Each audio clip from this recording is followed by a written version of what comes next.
Welcome back to our channel. Today, we want to shed some more light on the horrific conditions of enslaved pregnant women during the slave breeding era. You might have heard that the children of enslaved women were taken away from them almost immediately after birth, but most of us do not know the horrifying stories of these women during pregnancy and childbirth. Imagine a pregnant black woman who worked on a large plantation along with other enslaved people, and she's probably carrying her very first pregnancy. You would think her masters would excuse her until she delivered her baby and was healthy enough to resume work. The realities instead were that pregnant enslaved women were subjected to the same arduous labor and dealt the same harsh treatment as any other slave on the plantation. In fact, they were made to return to work in a matter of days, and that's if she survives childbirth. They had no medical care at all. Enslaved pregnant women in those days were only at the mercy of other experienced enslaved women on slave breeding farms or plantations. In many cases, the child is taken away from the mother soon after it is weaned and sold off to other plantation owners. The story gets even more horrific on slave breeding farms, where enslaved women were forced to have countless sexual relationships with different men against their own wishes to breed more slaves for their owners. This practice was rampant in the predominantly agro-driven southern U.S. states into the late 18th and 19th century. Slave breeding was a common practice of forcing enslaved black women to have children to increase their owners' wealth. It happened throughout the duration of the transatlantic slave trade in the United States. However, it intensified in the early 1800s, particularly after the end of the international slave trade in 1808. As a result, owners resorted to increasing their stock through forced breeding. The children born from this practice were often separated from their families and sold to other owners, further fueling the profitability of slavery. Slave breeding was further encouraged by laws that saw the objectification of slaves. They were seen as property rather than human beings, and were treated as such. This inhumane practice continued until the end of the Civil War in 1865, when slavery was finally abolished in the United States. Enslaved black women were often brutally denied the basic right to care for their babies, leaving the women to suffer the severe emotional pain that follows after separation from their babies. Part of that experience was the heartbreaking fact that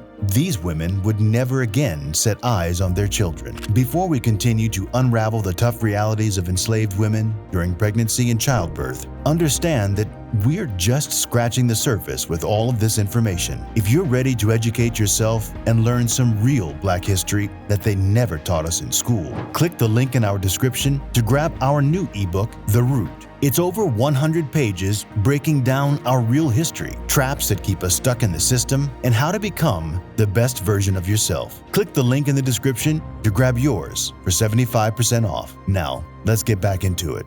Back in 1619, when the privateer the White Lion brought 20 enslaved Africans ashore in the British colony of Jamestown, Virginia, slavery wasn't based on race. People were enslaved mostly because they were captured and sold off. But soon after that, as slavery continued to become profitable, some U.S. states passed laws to ensure that slaves remained enslaved for life, passing them from one generation to another or from one owner to another. They made sure that enslaved people had no rights. By the 1800s, slave breeding became the new method to perpetuate the slavery business, considering that the international slave trade had been abolished. Slave breeding farms were established on many plantations across America, particularly in the South. These slave breeding farms had only one purpose: to breed more slaves, and they employed every available tactic to make this happen. They selected enslaved black men who were perceived to have desirable physical traits and abilities to impregnate enslaved black women, and the children were separated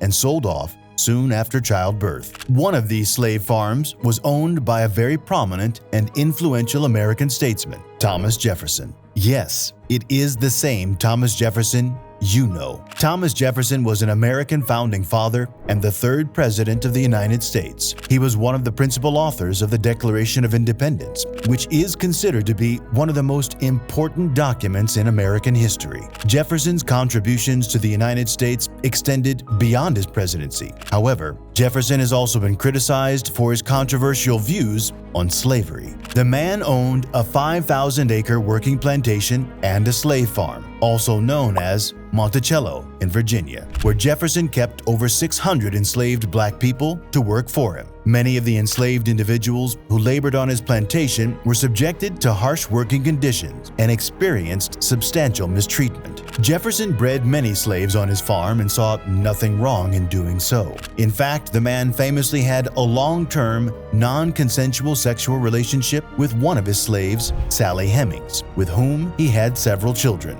Sally Hemings had at least 6 children fathered by Thomas Jefferson, 4 of whom survived to adulthood. But it would interest you to know that Jefferson's relationship with Hemings was a product of the institution of slavery, which allowed white slaveholders to exploit and abuse the bodies of their enslaved black people. This meant that Sally's children were also Jefferson's slaves and were not recognized as his children. But decades after negotiations, Jefferson freed all of Sally Hemings' children. But it wasn't just Thomas Jefferson who perpetuated this practice. Many in America also did. They saw enslaved black women as breeding machines to be used as they deemed fit. Another American founding father who shared the same ideology as Jefferson was Pierce Meese Butler. Butler saw nothing wrong in using enslaved women as breeders. Many slaveholders would buy young and able farm men and well-developed young girls with fine physiques to barter and sell. William Ward, an enslaved black man in Georgia who was interviewed by the WPA Slave Narrative Project in 1937, mentioned that they were raised and sold off like pigs on slave farms. In fact, young and pretty enslaved black women were often advertised for sale as good breeding stock. Throughout the history of slavery, several documents showed how slaveholders sexually exploited black people. Another notable example of this disturbing practice is the story of a woman named Mary Reynolds, who was enslaved on a tobacco plantation in Virginia in the early 1800s.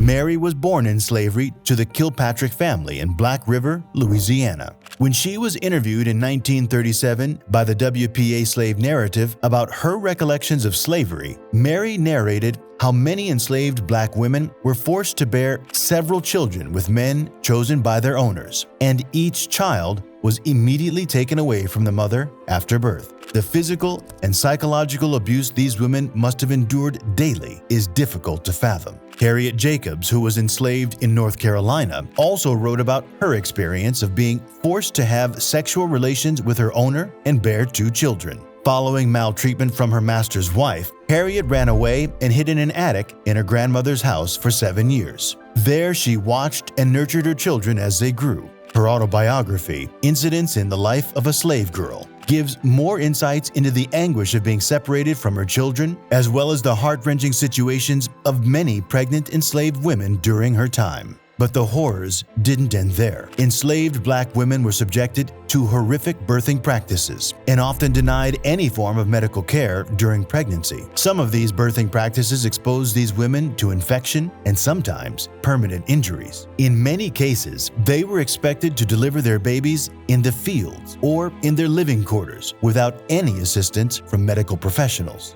Many enslaved women were also subjected to medical experiments and were used as guinea pigs for doctors to practice their techniques on. This only added to the trauma of childbirth for enslaved women, leaving many of them with lifelong physical and emotional scars. It was only after the abolishment of slavery that birthing practices for black women began to improve. One notable procedure used on pregnant black slaves during childbirth was the breaking of the pelvis. Breaking of the pelvis during childbirth is a rare and complicated procedure that involves the expansion of the pelvic region during the delivery process. This is often used when the birth canal is too small or narrow and the baby cannot pass through, leading to complications. It is an excruciatingly painful procedure. No anesthesia was used on these women. Another barbaric childbirth system used on enslaved black women during this era was the birthing chair. The use of the birthing chair was one method of assisting labor and delivery and improving the chances of a safe birth for both mother and child. The birthing chair was designed to support and restrain the women in an upright position. This allowed gravity to assist in the childbirth process and minimized the discomfort of prolonged labor. Although there is very little documentation of this practice during the slave breeding era, Harriet Jacobs provided descriptions of the use of the birthing chair to restrain pregnant slaves during childbirth and the breaking of the pelvis procedure to facilitate childbirth. Perhaps the most graphic and heart-wrenching narrative of the barbaric childbirth practices used on enslaved black women during childbirth and pregnancy was the account of James Marion Sims. James Marion Sims was an American physician who is known as the father of modern gynecology. While his surgical techniques revolutionized the field of women's medicine, Sims's legacy is also highly controversial due to the unethical treatment of enslaved women that he used for his medical experiments. Considering that healthy enslaved black women were profitable as breeding stock for their white owners, they sometimes hired white doctors to assist the women in producing healthy offspring. One particular issue affecting many slave women at the time was vesico-vaginal fistula, a condition that occurs when there is an abnormal opening between the bladder and the vagina, resulting in a constant leakage of urine from the vagina. Vesico-vaginal fistula caused severe physical discomfort, embarrassment, and social isolation for women who suffered from it. But slave women were especially vulnerable to developing this condition due to their poor living conditions, prolific childbearing, inadequate sanitary facilities, and lack of access to medical care. In most cases, the only treatment available was surgical repair, which was not always successful. The so-called father of modern gynecology, James Marion Sims, performed shocking experiments on enslaved black women in a bid to find a lasting surgical remedy. Critics say Sims cared more about his experiments than about providing relief to his patients, and that he caused untold suffering by operating under the racist notion that black people did not feel pain. This is because Sims conducted his research only on enslaved black women without anesthesia. Two names among Sims' fistula patients stand out today from Sims' own records: Lucy and Anarcha. The account is published by History.com, narrates the shocking experiences of these women.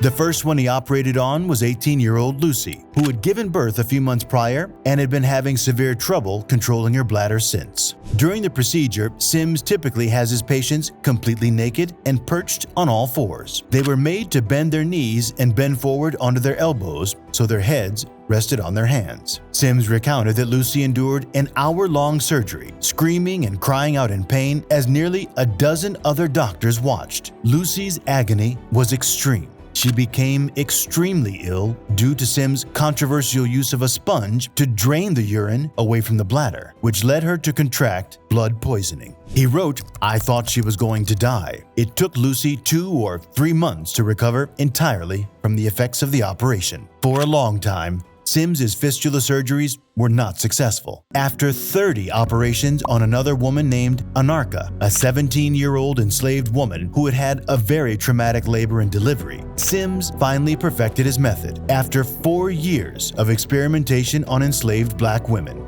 Later, he decided to use his newfound solution on white women, but with anesthesia, which was new to the medical field at the time. While some doctors didn't trust anesthesia at the time, Sims's decision not to use it or any other numbing technique on his experimental black bodies was solely based on his misguided belief that black people didn't experience pain as white people did. This is a misconception that persists even today, according to a study conducted at the University of Virginia and published in the April 4, 2016 proceedings of the National Academy of Sciences. But one thing was clear: Sims understood that race is a social construct and not a biological one. But he didn't stop at performing surgeries without using anesthesia on black women for years. He also invented a number of surgical tools during his experiments. People who defended his barbaric practices say the Southern-born doctor was simply a man of his time for whom the end justified the means, and that enslaved women with fistulas were likely to have wanted the treatment badly enough that they would have agreed to take part in his experiments.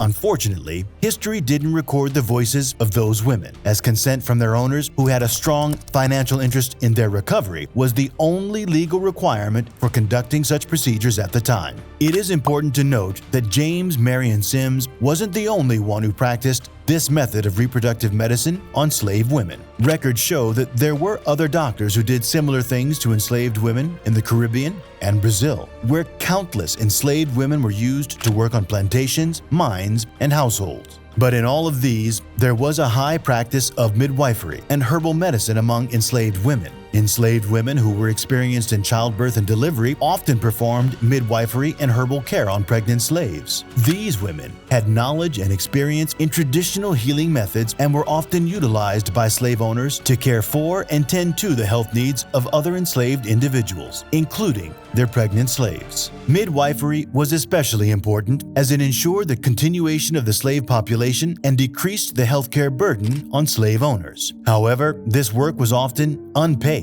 and undervalued, with enslaved women receiving little recognition or compensation for their hard work and expertise. Birthing a Slave by Mary Jenkins Schwartz is the first book to focus exclusively on the health care of enslaved Black women, and it highlights the critical role of reproductive medicine in the slave system of antebellum America. In the author's words, Black women, however, proved an unruly force, distrustful of both the slave holders and their doctors, with their own healing traditions, emphasizing the power of roots and herbs and their critical role of family and community. Enslaved women struggled to take charge of their own health in a system that did not respect their social circumstances, customs, or values. Enslaved women who could give birth also didn't have a say in their babies' lives. The babies were taken and sold off within weeks. The children of enslaved women were not considered theirs, but the property of their white masters. Some were kept in a nursery with terrible sanitary conditions and were often forced to work from a very young age. They were subjected to the same treatment as other slaves on the plantation. They had no rights, no education, and no hope for a better life. One brutal example was the case of Horace Whitaker, a slave owner who sold off the children of his slaves to other slave owners as soon as they were weaned. Mothers would cry and watch helplessly as their children were taken away from them, never to be seen again.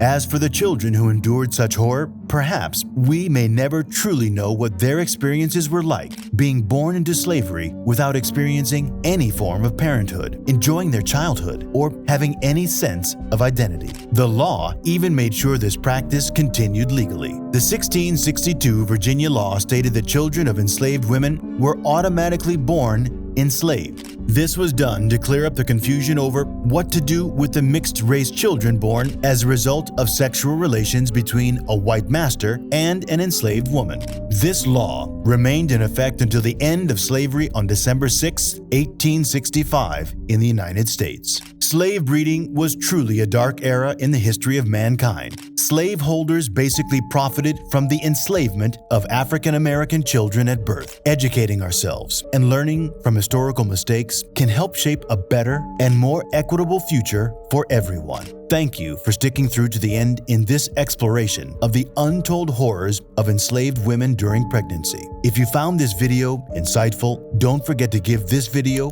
a like, subscribe to the channel, and share this video with others. We appreciate your support. Click the video on the screen to learn some more hidden Black history they never told you in school. We'll see you over there.